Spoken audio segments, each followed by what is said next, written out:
السلام عليكم، ازيكم حبايبي؟ عاملين ايه؟ يا رب دايما تكونوا بخير. النهارده ان شاء الله هننفذ مع بعض خبز الحبة الكاملة. هننفذه في البيت بكل سهولة. هنعرف كل خطوات نجاحه، ازاي يطلع معاكي طري بالشكل ده، وازاي ينتفخ معاكي ويقب وقت التسوية. ودي اجمل حاجة. شايفين لما نفتحه مع بعض؟ تبارك الله، القلب بتاعه من جوه مفرغ بيتفتح معانا بسهولة. السمك بتاعه مظبوط جدا.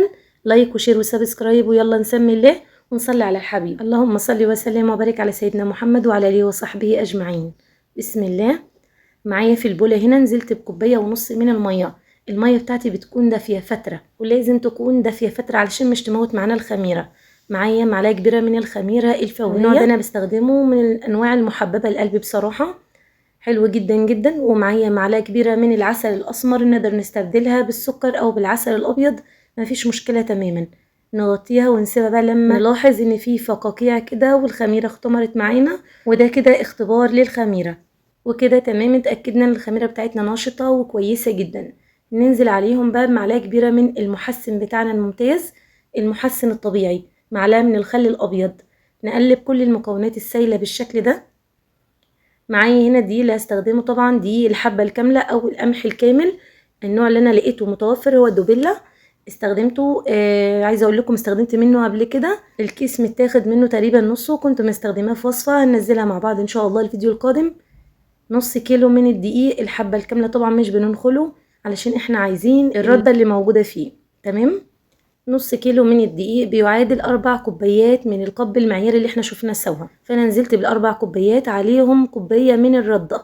نفس الكوباية، بس عملت كوباية واحدة بس من الردة على ال4 كوبايات على نص كيلو. تقدري تستغني عن الردة خالص وتستكفي بالردة اللي موجودة في الدقيق نفسه، تمام جدا.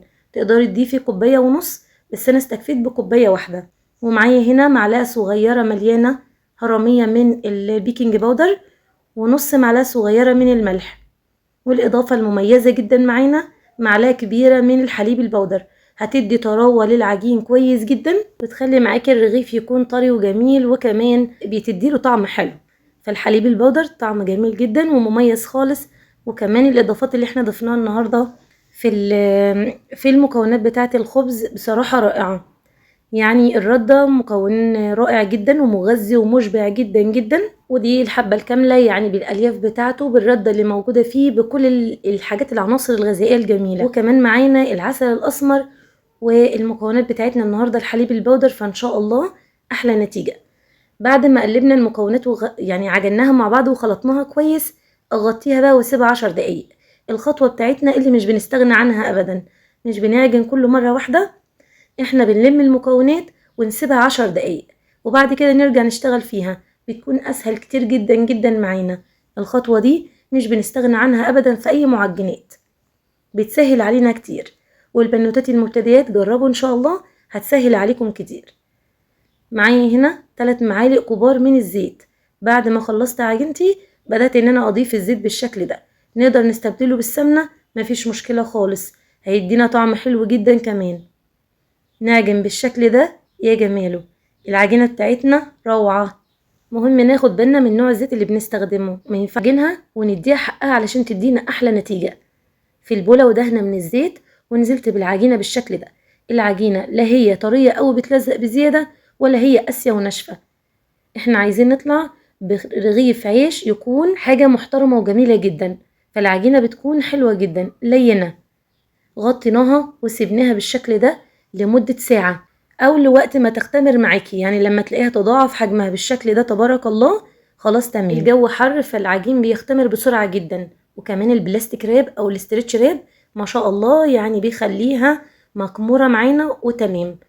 شايفين بقى هنا بوريكم الفقاعات والحاجات اللي موجودة في العجينة، ده كده دليل الاختمار الرائع جدا. اختمرت وبقت هشة وجميلة خالص بالشكل ده. هبدأ ان انا اقطعها بقى. نقطع القطعة قد ايه يا أمنية؟ يعني تقريبا حجم الرغيف بيبقى وزنه من 100 جرام ل 110 جرام، مش اكتر من كده ولا اقل من كده.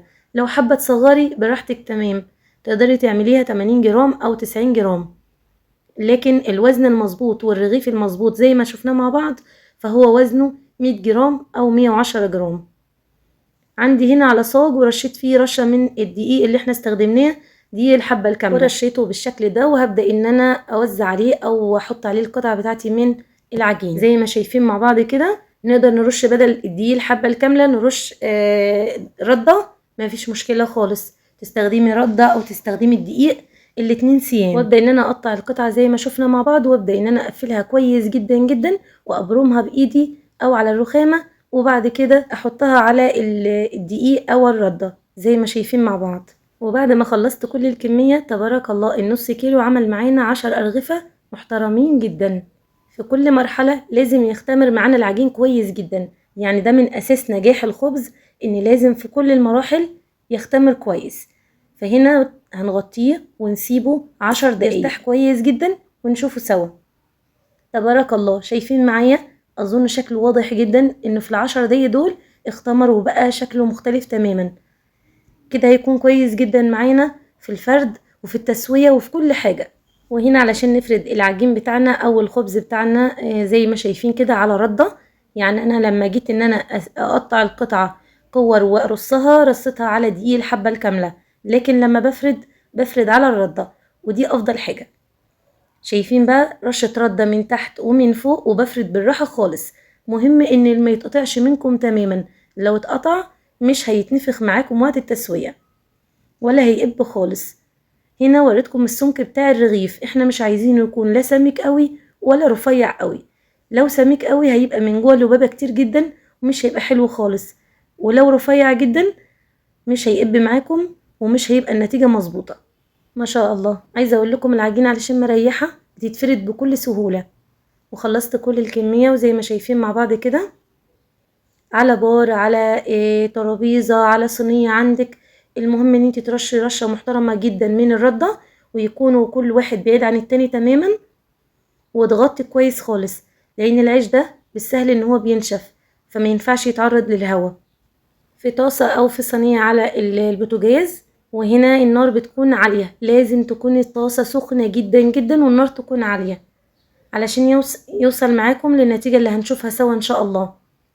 انا هنا بقلبه كل 5 ثواني، يعني 5 ثواني كده على الاتجاه الاول، وبعدين 5 ثواني على الاتجاه التاني، وارجع وهكذا لمدة مرتين بس، وبعد كده سيبيه بقى هتلاقيه بيقب لوحده. شايفين تبارك الله، ملاحظين معايا قب وبقى شكله تحفة جدا وانتفخ معانا. ملحوظة مهمة جدا حبايبي نسيت ان انا اقولها لكم، ان احنا لما بنيجي نفرد القطع بنبدأ بأول رغيف احنا قطعناه، يعني شوفي اول قطعة انت قطعتيها هي اللي تاخديها اول واحدة في الفرد، ولما نيجي نخبزه بالشكل ده اول واحدة احنا فردناها هي اللي بنبدأ بيها في التسوية، بتكون ريحت وتمام فبنبدأ بيها، وبعد كده التانيين بيريحوا على بال ما نبدأ نسويهم. نقدر ان احنا نسوي الخبز بتاعنا بالطريقة دي على البوتاجاز في الطاسة، او ندخله الفرن براحتنا تماما، يعني المتاح عندك او المناسب استخدميه. نتعامل مع الخبز بالراحة جدا، لان لو اتفتح اي فتحة بسيطة مش هينتفخ معانا. بين كل رغيف والتاني بيبقى فيه مكان الردة كده بتسمر معانا بفرشة او بمنديل، ونضفيها كويس خالص علشان ما يلزقش في الرغيف اللي بعد كده. ملاحظين تبارك الله، حبيت ان انا اصور معاكم كذا رغيف، مش رغيف ولا 2 ولا 3 بس، لا ما شاء الله صورت معاكم عدد من الارغفة من جمالهم بصراحة، يعني الانتفاخ بتاعهم يفتح النفس ويفرح، سواء الخبز ده والخبز العادي. انا عايزة اقول لكم الردة اللي انا كنت بستخدمها دي انا جايباها عندي حوالي من سنة، وكنت محتفظة بيها في التلاجة، كنت عايزة اعمل بيها معاكم الخبز البلدي المصري بتاعنا العادي، ولكن ما حصلش نصيب، وكان ليها نصيب ان انا اعمل بيها خبز الحبة الكاملة. شايفين الجمال معايا؟ انا هنا عملت لكم زوم علشان اقرب لكم الكاميرا منها اكتر. تحفة بجد، تجربة كانت ناجحة وجميلة جدا. خبز مشبع لذيذ صحي، يستحق التجربة بصراحة. كنت خايفة جدا من ان الولاد مش يحبوه، بس عايزة اقول لكم مجرد ما خلصته اللهم بارك الولاد يعني اخدوه من بعض كده، عجبهم جدا، طعمه لذيذ عجبهم كمان، غير انه مشبع مغذي مفيد جدا. زي ما قلت لكم في بداية الفيديو نقدر نستغنى عن كوباية الردة ونعمل بدقيق الحبة الكاملة وخلاص تمام جدا. ودي كده الكمية بتاعتنا من نص كيلو من الدقيق، وجربوه يعني ابدا ما تشتروش حاجة من بره. جيبوه نص كيلو دقيق يعمل لكم احلى حاجة. شايفين تبارك الله بنفتحه يعني منتفخ معانا ومفتوح، نقدر نعمل بيه احلى سندوتشات لاولادنا. المفهوش لبابة. حجمه السمك بتاعه حلو جدا جدا، رقيق وجميل، محتفظ بنفسه تماما. بجد يعني ربنا يحسن ما بين ايديكم وايدينا جميعا يا رب، اللهم امين. دعوة حلوة من قلبكم، بحبكم في الله.